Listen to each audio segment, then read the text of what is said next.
자, 세 번째 썰 한번 가보도록 하겠습니다. 시청자 이야기이고 나의 명예는 충성님께서 이야기를 보내주셨습니다. 이야기를 보내주신 제보자분 정말 감사합니다. 안녕하세요 붕어형님. 어제 다수의 대한민국 청년들이 비투와 영끌로 빚더미에 올랐다는 내용에 대해 말씀드렸는데요. 해당 내용에 대해 다음과 같이 통계와 제 생각을 덧붙여 보내드립니다. 1번 통계자료 2023년 12월 15일 통계청 발표자료 2018년 대비 2022년 부채 보유액 증감 현황. 부채 보유액 증감 현황에서 가장 두드러진 증가세를 보인 연령대는 2030 청년세대. 20대의 부채 보유액 2018년 2,591만원, 2022년 5,014만원, 증가율 93.5%. 30대의 부채 보유액 2018년 8,088만원, 2022년 1억 1,307만원, 증가율 39.8%. 2023년 한국보건사회연구원 보고서 2021년 기준 19세에서 39세 청년이 가구주인, 가구주의 평균 부채.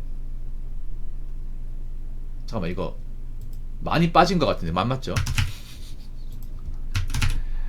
8,455만원. 2012년 기준 3,405만원에서 무려 2.48배 증가.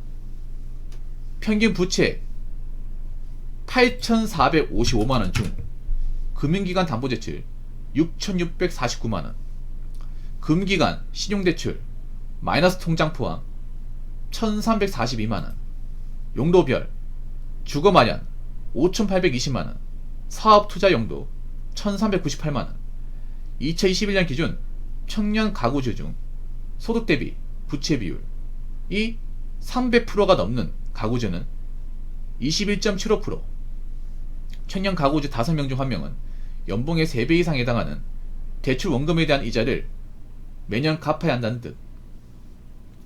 보고서에서 지적한 바 주거 마련을 위한 부채가 가장 큰 비중을 차지하지만 주거 목적이 아닌 부동산이나 금융자산 투자를 위한 부채가 늘어난 현상이 보임. 2022년 말 개소한 서울시 복지재단 청년동행센터 서울시 청년들을 대상으로 부채와 금융상담을 해줌. 개소한 지 2달 만에 700명이 상담을 받으러 옴.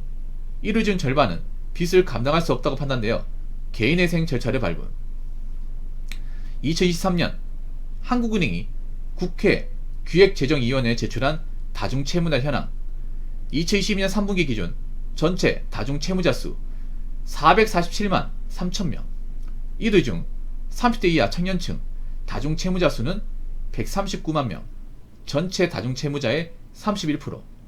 다중채무자는 3개 이상의 금융기관으로부터 대출받은 자. 2024년 2월 22일 서울회생법원 발표자료. 2023년 상반기 기준 개인회생 신청자 중 47%가 2030 세대. 2022년 금융위원회 발표자료. 2030 세대 신용융자 잔액 주식 보유자. 전체 주식 보유자 중 2030 세대의 비율 2018년 28%에서 2021년 41%, 13% 증가. 2021년 금융정보분석원에서 발표한 2021년도 하반기 가상자산 사업자 실태 조사 결과 전체 가상자산 투자자 중 2030 세대의 수 55%, 20대 24%, 30대 31%. 가상자산, 비트코인 등이 이에 해당. 2번 원인, 주택 관련, 특히 갭투자, 그리고 주식과 코인. 코로나 발발 1년 차인 2010년에 청년들 사이에 비투, 영끌이라는 단어가 유행처럼 번졌고 유튜브에서도 투자를 종용하는 채널들이 우후죽순 생겼음. 투자에서 인기 있는 종목은 집이었는데 지금 아니면 집을 구할 수 없다는 생각으로 청년들은 빚을 내서 집을 샀음. 또 실일 거주자가 아닌 갭투자를 위해서 비투하여 집을 사기도 했음. 갭투자란 시세 차익을 목적으로 주택 매매가와 전세가의 차익이 적은 집을 고른 후에 주택을 매입 전후로 바로 전세 세입자를 구하는 것. 3번 사람들의 시선과 여론. 1. 비투 영끌에서 거액의 빚을 진 청년들을 곱지 않은 시선으로 바라보고 있음. 2. 어린 것들이 일확천금에 눈이 멀어서 벌어진 결과다. 자기들이 잘못해서 빚을 져놓고 왜 나라와 사회가 나서서 도와야 하느냐는 입장. 4번 맺은 말. 제 생각입니다. 1. 제대로 알아보지 않고 남도 일처럼 하니까 나도 해볼까라는 안일한 마음이 문제입니다. 내가 여건이 돼서 투자하는 건 상관없겠지만 여건도 안 되면서 일확천금, 전세 역전을 노리고 하는 투자는 상당히 어리석죠. 도박과 같은 겁니다. 2. 만에 하나 투자해서 성공했다 하더라도 쉽게 번 돈이므로 돈의 가치는 평가절하되어 사치를 부리며 돈을 물수듯 씁니다. 실제로 로또 복권에 당첨된 사람들 중 많은 사람들의 끝은 불행했죠. 3. 따라서 일확천금이란 내 인생에 없다고 생각하고 설계도와 공법에 입각하여 집을 짓듯 차근차근 돈을 모아야 합니다. 4. 비투연끌은 개인의 자유라고 할 수 있겠지만 그 대가는 너무나도 큽니다. 이상입니다. 라고 적어졌습니다. 내용이 상당히 좋네요. 이거 굉장히 공 많이 들였다. 감사합니다. 좋은 내용이네요. 이것만 봐도 지금 대한민국이 얼마나 심각한지 알 수 있는 대목이죠. 그러니까 청년들 중에 제대로 사는 분들이 별로 없다는 거예요. 이걸 객관적으로 증명하는 게. 남자도 제대로 돈 모으고 사는 분들이 많지 않다는 거예요. 자, 그럼 하나씩 볼까요? 부채 보유액이 뭐냐면 이제 빚이죠, 빚. 네. 그러니까 20대 평균적으로 빚을 5천만 원 가지고 있다는 거. 5천만 원. 아니 20대면 돈을 모아야 되는데 5천만 원 가지고 있다. 5천만 원. 오죽하면 그런 말이 나왔을까? 빚만 없어도 부자라고. 사실 부끄러운 말이야, 맞죠? 원래 빚 없는 게 당연한 건데 빚만 없어도 성공이다, 빚만 없어도 부자다, 이런 말 들어봤죠, 여러분? 아니면 가장 부러운 게 빚 없는 사람이다, 이런 말이 괜히 나온 게 아니야. 이것만 보더라도 여러분 그렇지 않습니까? 아니 빚은커녕 돈을 조금씩 모아야 되는 거 아니야? 돈을 조금씩 모아도 모자를 판에 빚이 있어, 이게. 그리고 30대 가면 더 심해져. 1억 1,300만원. 문제는 뭐냐 하면 빚을 졌으면 갚아야 되잖아요. 제대로 갚는 분들이 별로 없다는 거죠, 이게 문제가. 청년들은 빚을 못 갚아요. 그러니까 빚을 갚을 생각하고 대출받는 게 아니라 못 갚아도 나라에 도와주겠지, 뭐 개인이 받으면 그만이지, 어쩌라고, 이런 식입니다, 이게. 그래서 우리가 빚진 사람들을 고운 시선으로 보지 않는 거야. 빚을 내가지고 정상적으로 갚아 나가면 문제 없겠지만, 문제는 빚을 내놓고 빚 내는 것만 생각하고 나중에 갚을 거 생각하니 겁나가지고 아물랑 해버리잖아, 이게. 그러니까 지금 보면 젊은 사람들 빚은 계속 늘어나지만 제대로 갚는 사람은 별로 없다는 거죠, 이게.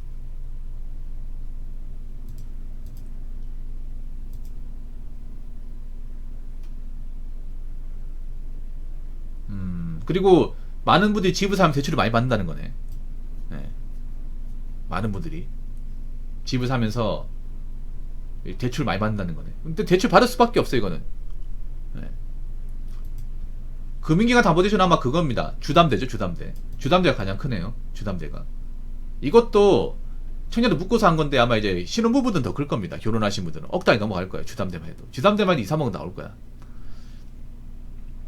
그 다음에 신용대출. 아마 연끌하신 분들이 보면 한 서울 같은데 한 5억 대출 받았다 치면 주담대가 3억 되고 신용대출이 1억씩 해서 한 2억. 아마 그렇게 되지 않을까 싶어요. 네. 근데 문제는 그렇게 대출 받아서 못 갚는다는 거죠, 이게. 네. 갚기 힘들다는 거죠. 그리고 요즘에 보면 그 사업하겠다고 이것저것 했다가 날려먹는 사람도 있잖아요. 이게 문제는 그런 거야. 뭐냐 하면 그 연끌이든 뭐 비투든 간에 빚을 졌으면 갚아야 돼요. 연끌에서 뭐 집을 샀다면 갚아야죠. 매달 원금이자 갚아야 되는데, 뭐 자영업으로 대출받은 것도 갚아야 되는데, 문제는 못 갚는다는 거야, 이게. 못 갚는 사람이 너무나 많은 거예요. 자기들이 스스로 대출 받아놓고 감당하지 못한 사람들이 많은 거야. 그럼 어떻게 돼요? 자빠지는 거죠, 이게. 제 생각인데 앞으로 빚있는 사람은 더 힘들어집니다. 빚있는 사람은. 특히나 빚이 너무 큰 사람들. 지금 문제가 뭐냐 하면 빚을 진 사람들이 이걸 책임지고 가겠다, 어떻게든 갚아나겠다, 그런 생각이 별로 없어요, 이게. 어떻게든 나라에 도와달라고 하잖아. 근데 나 웃긴 게 그런 거야. 자기들이 좋다고 해놓고서 왜 우리 보고 도와달라고 그래? 그래놓고 고마워하지도 않을 거 아니야. 맞잖아요. 그럼 대출 안 받아서 뭐가 되는 거야? 저렇게 대출 받은 사람 도와주면 세금은 나가는 거고, 그 세금 우리한테 나오잖아요. 그렇다고 열심히 대출 안 받고 사신 분들 도와준 것도 아무것도 없잖아. 나 연끌하신 분도 아직도 나는 미운터 박혀있는 게 뭐냐 하면, 저분들이 2020년 2021년 한 짓이 있어요. 뭐냐 하면 저분들이 연끌을 해가 집 사면서 집가 올라가다 보니까 집 안 산 사람들이 비아냥대고 깔보고 무시했어. 내 방송에도 왔었어요. 난 그 괘씸해서 아직까지 이가 갈려. 2020년, 2021년 그때 막 집 사가지고 막 몇천만씩 올라가던 시기 있었잖아요. 그래서 막 주변 사람들한테 집 샀다고 자랑하고 집 안 샀다고 막 무시하고 그래서 진짜다니까. 진짜 내 방송에 들어왔다니까. 니들은 집도 안 사고 뭐 했냐, 평생 그렇게 흙수저로 살아라 막 이런 식으로 무시했다니까. 그때 미디어에서도 약간 조장한 게 있어. 벼락거지라고 맞잖아. 아니 거지가 아닌데 거지인 것처럼 만들었잖아요. 그래서 진짜 연끌하시 뭐 되는 것 마냥 까불었단 말이야. 분명히 까불었습니다. 아니라고 하지 마십시오. 연끌하신 분들 많이 나댔어 그때. 여러분 그때 연끌하신 분들 얼마나 좀 나사가 빠져 있었냐면, 그때 연끌에서 집값이 오르다 보니까 인생 풀린 줄 알고 차도 샀어요. 차도. 그때 G80 많이 팔렸거든. G80 2020년 나왔잖아. 딱 연끌한 시기에 나왔거든. G80이 지금도 많이 돌아다니는 게 중고차 시장에 G80 엄청 많거든. 그 왜 많을까? 차가 안 좋아서 많은 게 아니라 대출 감당하지 못해서 많은 거예요. 그때 연끌해가지고 집가 올라가다 보니까 나 인생 끝났네. 집값 이렇게 올라가는데 그럼 기념을 차 한 대 사야지. 이거 차를 샀어. 근데 차를 웃긴 게 일시불로 산 게 아니라 할부로 샀어. 할부로. 그래서 G80, GV80 많이 팔렸어 여러분. 그때 한참 반도체 대란이 났을 때 G80 항상 한 대 사는데 막 1년 넘게 그랬다니까. 대기자 엄청 많았어요. 그랬던 분들이 지금 가장 이제 꼬꾸라지게 생겼잖아 이게. 자, 소득대 부채 비율이 300%. 그러니까 쉽게 말하면 이런 거죠. 소득은 3천만 원인데 연봉 3천만 원인데 이제 대출금은 9천만 원이야. 와, 근데 어떻게 갚아요 여러분? 내가 연봉 3천만 원 버는데 갚아야 될 빚이 9천만 원이야. 근데 그런 빚을 갚아야 되는 사람이 5명 중에 1명.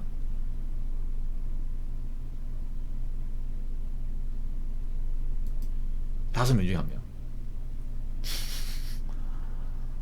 갚을 수 있을까 봐요. 내가 연봉 3천만 원 버는데 빚이 한 9천만 원, 1억이에요. 연봉 3천만 원 해봐야 월에 250, 세금 때 222만 원, 223만 원이거든요. 막 엄청나게 큰 돈도 아니야. 어떻게 갚지 이거를? 그런 분들이 많다는 거예요 생각보다. 그러니까 문제가 뭐냐 하면 빚을 져놓고 못 갚는 분들이 많은 거야 이게. 근데 왜 비투하는지 알 것 같아. 비투하는지. 왜냐하면 저렇게 대출해놓고 못 갚으니까 돈 나올 데가 없잖아. 그래서 비투하는 더 꼬꾸라지는 거야 이게.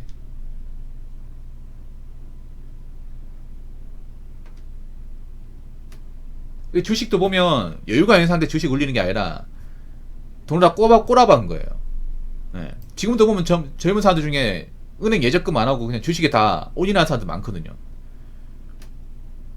주식 하지 말라는 게 아니에요. 근데 주식을 내가 가진 자산 일부만 해야죠.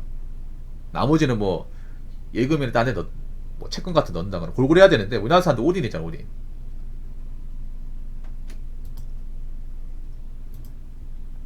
여기 있는 사람들 중에서도 뭐 다른 금융자산 전혀 없고 대출 받아서 넣은 사람도 많을 거야. 분명히 많을 거예요. 왜냐하면 비트코인 때문에 누나 돌아갔거든. 아휴. 봐라, 가상자산 비트코인이죠. 여기 또 많이 꼬라박았나 보네. 그건 많이 자빠지겠죠 여러분.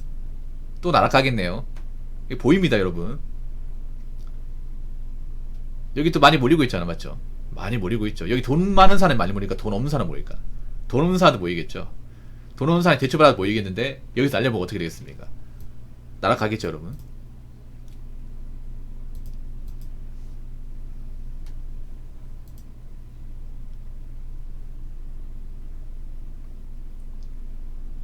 B2 영끌에서 거액의 빚을 지는 청년들을 곱지한 시선으로 바라보고 있습니다. 당연히 곧지 않죠 이게. 어떻게 곱게 봅니까?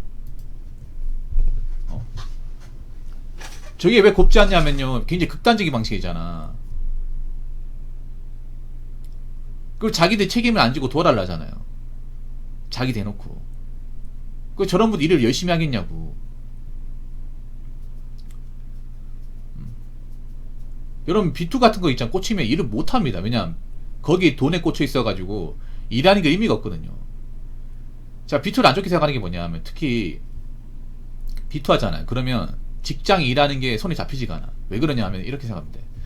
내가 비트코인 같은데 한 1000만 넣었어요. 근데 며칠 지났더니 500이 올랐어. 1500이야. 대단하죠. 근데 가만 생각해보니까 이 생각이 드는 거야. 내가 뭐하러 이래?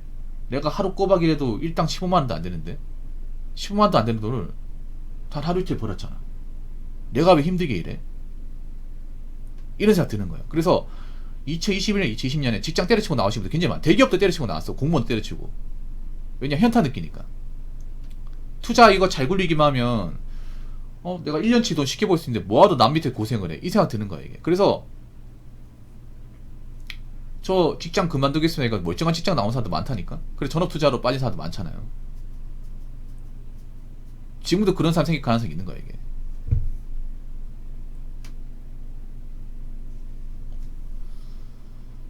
아휴, 안됩니다 여러분. 비투한 사람 사람 안됩니다. 사람 안돼. 아마 비투 하신 분들은 남자들이 대부분일 거예요. 혹시나 여성분들한테 말씀드리자면, 제가 보통 여자면 쓴소리 하잖아요. 이거 남자 쓴소리 해야 돼. 혹시나 주변 남친이나 결혼하신 분이 이런 거 하고 있으면 그냥 손절하세요. 절대 좋은 남자 아닙니다. 생긴 거 멀쩡하게 생겨도 맨날 업비트 하면 보고 있고 여기저기 대출 받아서 투자하고 있잖아요. 이득 봐도 만나시면 안 돼. 그런 분들 일 제대로 안 합니다. 일 제대로 안 해요. 사람같이 안 삽니다. 저런 거 얘가 날려 먹잖아요. 그러면 사람 구시 못 합니다. 그리고 도와달라 할 겁니다. 네. 혹시나 남친은 남편분이 이런 거 하고 있으면 그냥 끝내세요. 이거는 이거 사람 못 고칩니다. 이거 장담하는데 이거 진짜입니다. 남자 생기 멀끔하고 키도 커도 비트에 꽂혀가지고 일 똑바로 안 하고 있잖아요. 투자하겠다고 설치는 사람도 있죠. 멀리 하셔야 돼. 멀리. 절대 도움 안 돼요. 절대 좋은 남자 될 수 없어. 아무튼 제가 말씀드리고 싶은 거는, 자꾸 사람들이 요행을 바라는 사람도 많은데 요행의 끝은 나락입니다. 나락. 자꾸 사람들이 살기 힘들고 멘탈이 안 좋아지다 보니까 열심히 살려고 하지 않고 자꾸 이제 꼼수 부리는데, 꼼수 부렸다 골로 갑니다. 꼼수들은요 하수들이 한 짓이에요. 하수. 근데 이렇게 젊은 사람들이 꼼수를 많이 부린다는 건 젊은 사람들 중에 하수가 많다는 거죠. 열심히 사시던 분은 계속 열심히 사시면 됩니다. 계속 열심히 일하시면 돼. 누가 뭐 코인 가지고 얼마 벌었네, 그딴 얘기 들을 필요 없어요. 나하고 아무 상관도 없는 거야 이게. 그 여자분들한테 얘기하고 싶은 게, 코인으로 큰 돈 본 남자보다 열심히 일해서 헛돈 안 쓰는 남자 최고예요. 이럴 때는. 그런 남자 찾으시기 바라겠습니다. 자, 이상으로 세 번째 썰 마치도록 하겠습니다.